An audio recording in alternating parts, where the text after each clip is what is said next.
welcome back to the Truck Driver Show on location at Deviant Guitars, aka the music room. Welcome to my home. So I thought it'd be kind of cool to show some different models that Deviant offers, and one they don't that I think they should. And he kind of knew I was going to say that. He had to know I was going to. A little bit. So he's going to do, we don't know exactly when yet.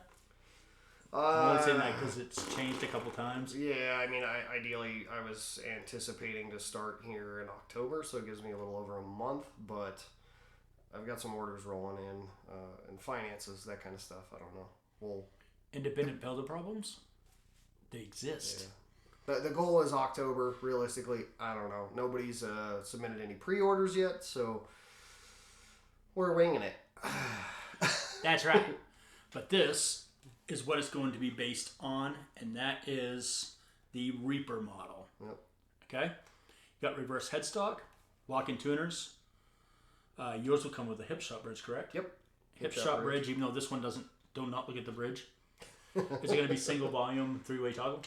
Single volume and 5-way blade switch with the Fishman Fluence Moderns, and that again has the Tozen wiring configuration in it. So it will have a push-pull volume that will give you options for voice 1 and voice 2 of those pickups, as well as the 5-way blade switch that will give you the single coil taps for all of you boomer blues rockers out there. I actually really like the tone of a single coil in the neck. It is, because it's milky and warm and snappy at the same time. Yeah, it's great for cleans, and it's really great for leads. So I think that's kind of cool. And you tentatively plan on doing 4 colors? Yep. Yeah, so 4 colors will be available? Yeah, I was calling it the Apocalypse run, and it was all based off of the 4 horsemen of the Apocalypse. So you had Death, that was black, War, which was red, and then Fury was purple, and Strife was green. So, and they were all kind of on a swamp ash body was the main premise. All of them would have a 7-piece neck. Which, by the way, for a production run guitar to have a 7-piece neck is a big deal. Yeah. Set necks as well. Yeah. Stainless steel frets, hip shot bridge, as well as locking tuners, tusk nut. And I was going to do Richlight fretboards because somebody recently turned me on to the Richlight stuff, and I think it's really cool that they're like maintenance free. Yeah, and they're good fretboards. Yeah. I love Richlight myself. Yeah. So I wish I would know that was an option when I got my guitars. It wasn't when you ordered yours, and it is now. So I didn't really know much about. They're awesome. Richlight. It's been a recent discovery for me. So. Yeah. But yeah, it's all based off of the Reaper. The one in your hands right now is the OG, as I call it. That was model number 1. First one I ever built, sort of the prototype of it, and the one that I've got on my lap is actually a left-handed version. It's for a guy named Alex that he ordered. We're waiting on the pickups to show up, but this thing I just kind of wanted to show off. If you compare the two side by side, it's kind of hard to do because one's right hand, one's left hand. But the Reaper went through a couple little minor changes. One, the body on this one is just slightly bigger. I found with that one it was just a little bit too small for my taste, so I increased it a little bit. The other unique feature on this one is it has a 3x3 headstock instead of the inline. But I just love this guitar. It's, the kind that a luthier dreams of building because it's just beautiful wood choices. Poplar burl top, Amara ebony fretboard. Black limbo body, and then the most beautiful thing is this gorgeous flamed maple neck. It's a 5-piece. Yeah, I'm a little off there. So it's just an all-around beautiful guitar. But the production run will be based off of this, and of course a right hand. Oh, just left-handed. But the why does it look all fucked up? Just try building a left hand. It's a lot of fun. Which, by the way, for all you lefties out there, did you hear that?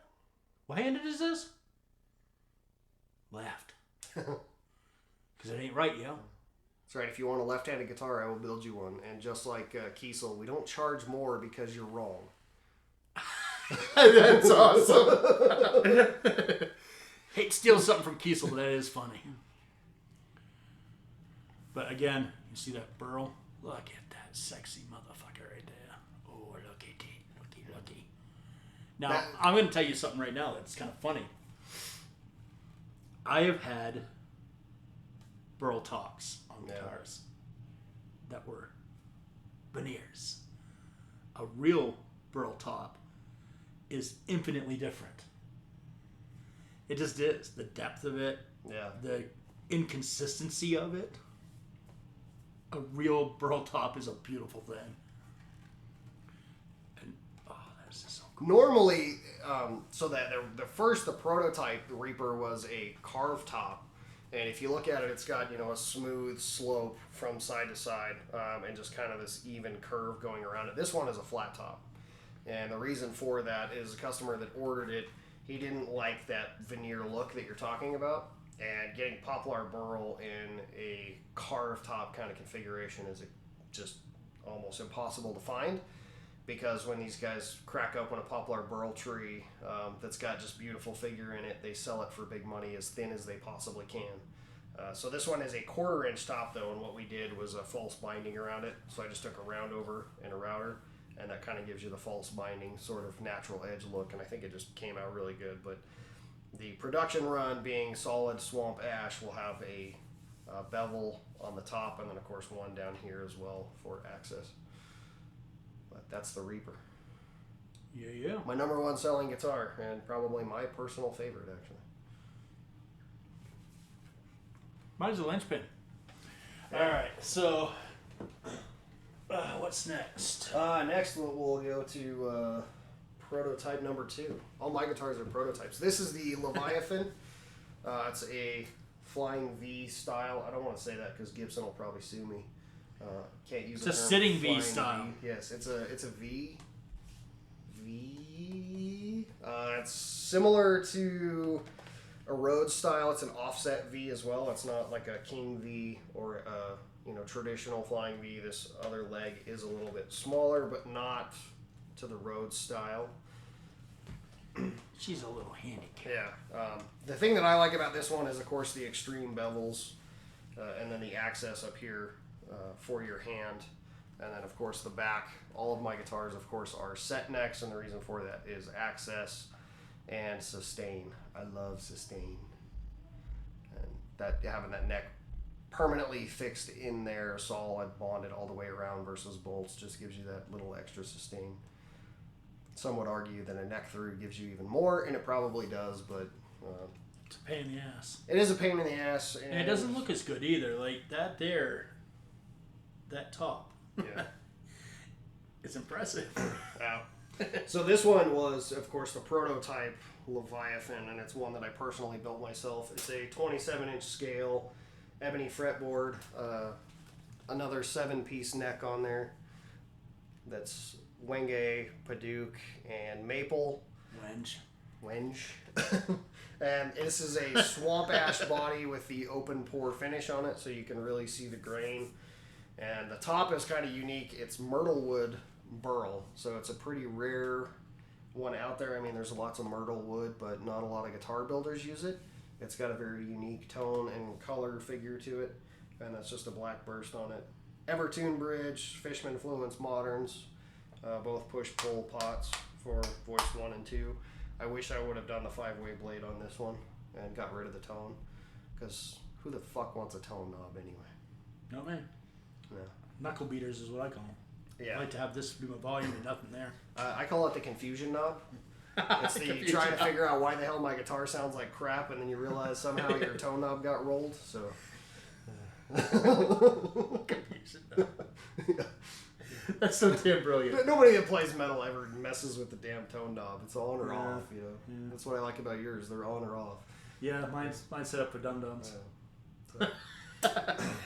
You have no choices. You have two. It's real simple. You want to make noise? You don't want to make noise. Yeah. And the joke's on you. So when you don't want to make noise, you can play the blues. True story. Yeah. So that's the Leviathan. That's a 27-inch scale length too. That's a big boy. It is a big boy. And with a V configuration, it stands tall and proud.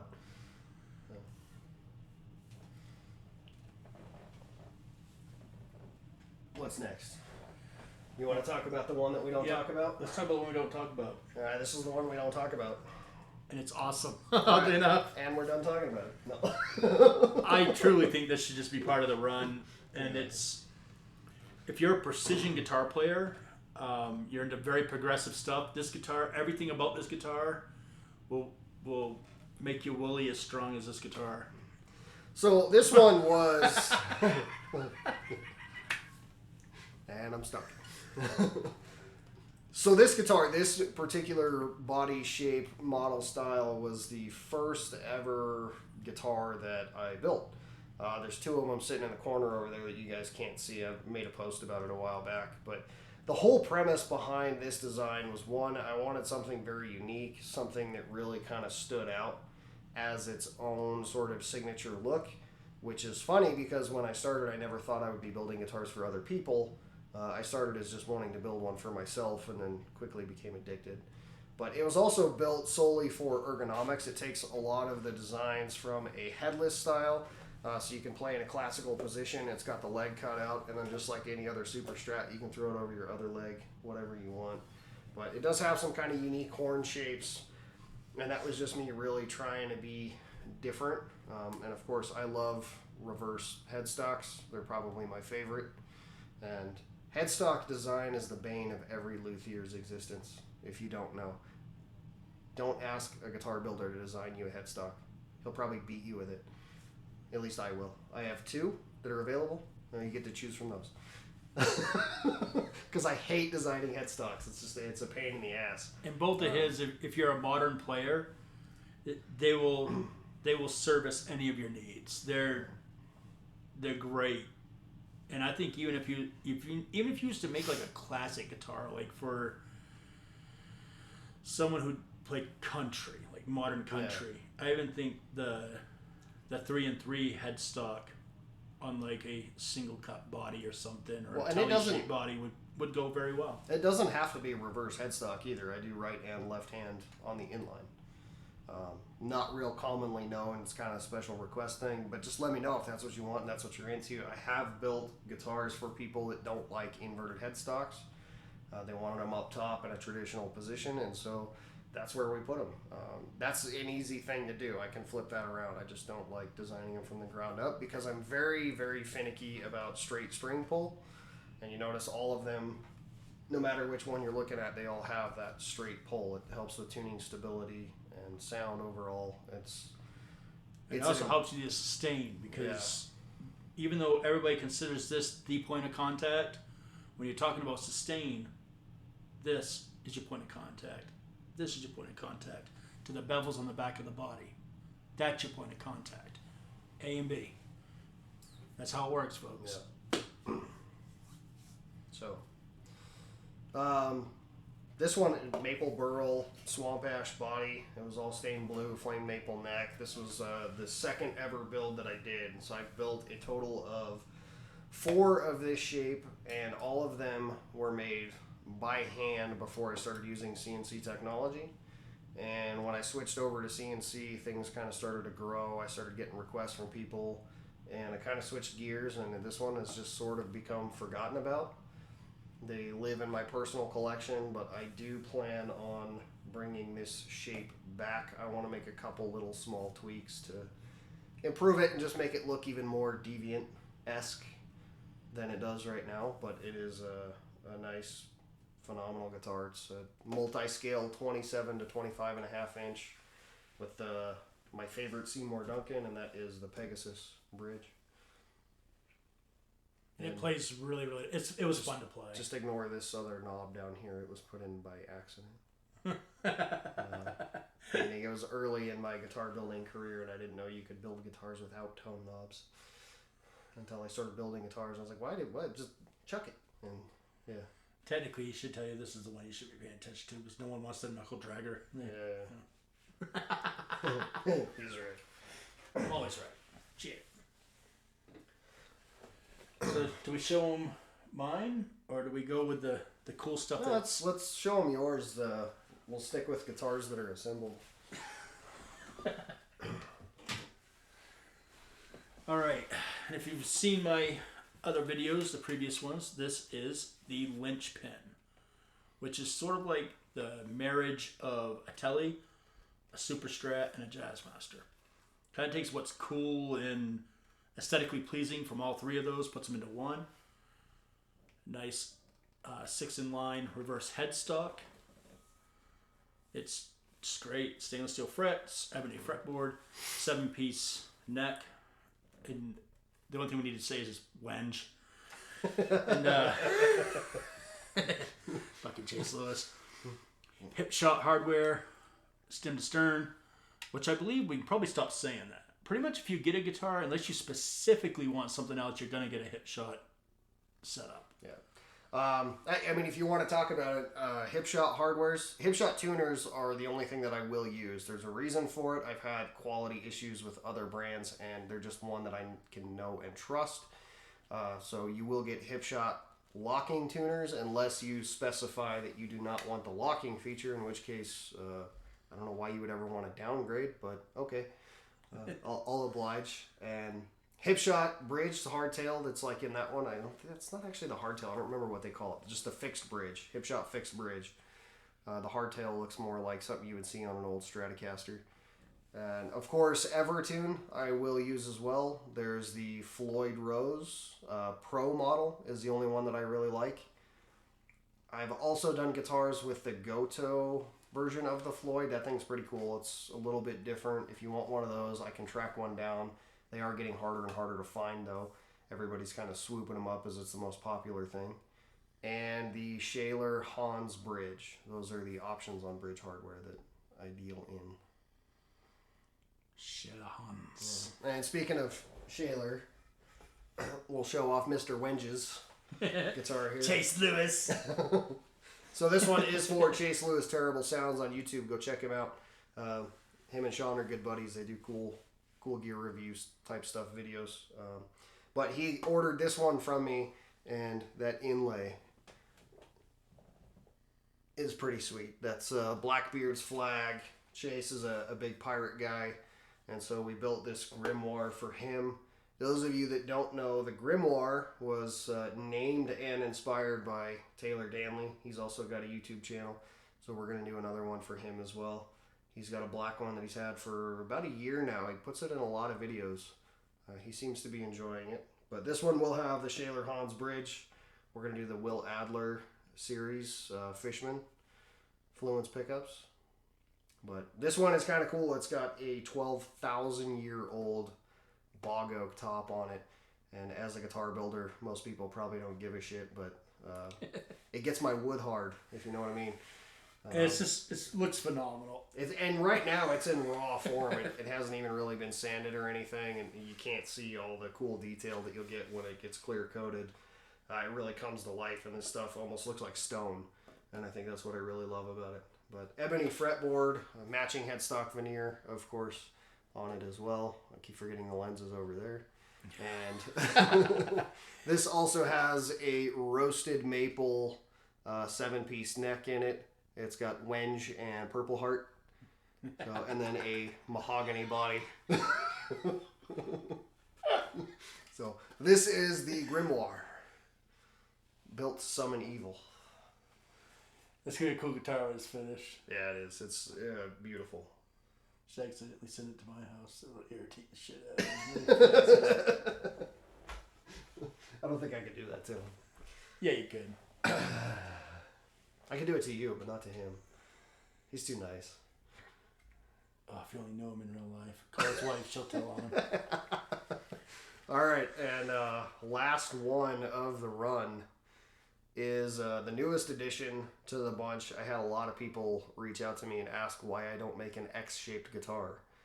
And the reason is design is a pain in the ass to come up with something that looks cool, that somebody hasn't already done, and stands out. This is based off of a very similar shape that the Big J makes. I'm not going to say who it is because I don't like lawsuits. I'm a nobody. Last thing I need is somebody suing me for it. I made some fucking changes, okay? But it is very similar to a Warrior. I added some bevels and some different features, but this we're calling the Necromancer, and it's a long, big, stabby guitar. When you're on stage, you could easily impale your bandmates. Reverse inline headstock. This one is for my buddy Ben over in Portland. Mahogany body. It's got this beautiful colored aged quilted maple that we're going to do a blood red burst on. Oh, it's going to look sweet, blood red. So yeah, so the back and sides are going to be black, and then the center with a quilted maple is just going to be this deep, dark, bloody red. Another just sinister looking guitar. So ebony fretboard. One of these days, people will stop showing up at my house, and I'll be able to work on guitars. Well, Blake, how long get blamed for this shit? No, we've had a lot of fun today, so I got to give you a little rash of shit. It has been a very good time. Did way less filming than I thought I was going to because I've been enjoying myself. Yeah. There's always another time. Always another time. There's always next time, too. Yes. Well, I'll probably always come and get my guitars when I buy them. Just because people check in, you know? And maybe someday I'll bring one to you. Whoa. He wants to come to the ghetto. I like to travel, too. Hey, come down and see my stack of toys. Yeah. Sounds fun. Is that the official invite? Oh, you can anytime you want. Oh, I said that. My friends are always welcome. Yeah. You fucking strangers, though. Keep your distance. What the fuck's wrong with you?